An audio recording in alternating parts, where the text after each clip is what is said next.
हिंदी वर्णमाला। व्यंजन। क से कमल, ख से खरगोश,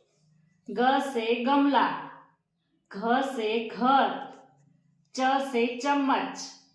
छ से छाता, झ से जहाज,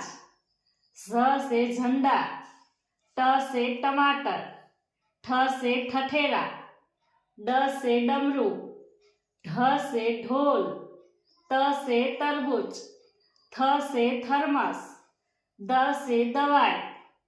ध से धनुष, न से नयन, प से पपीता, फ से फल,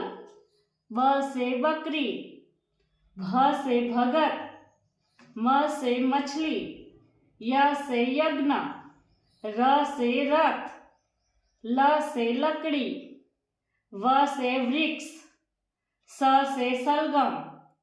स से षटकोण, स से सांप, ह से हवाई जहाज, क्ष से क्षत्रिय, त्र से त्रिशूल, ज्ञ से ज्ञानी, स्र से श्रवण। अब है स्वर। अ से अनार, आ से आम, ई से इमली, ई से ईंट, उ से उल्लू, ऊ से ऊन, रू से ऋषि, ए से एड़ी, ए से ऐनक, ओ से ओखली, औ से औरत, अम से अंगूर, अह से नमः,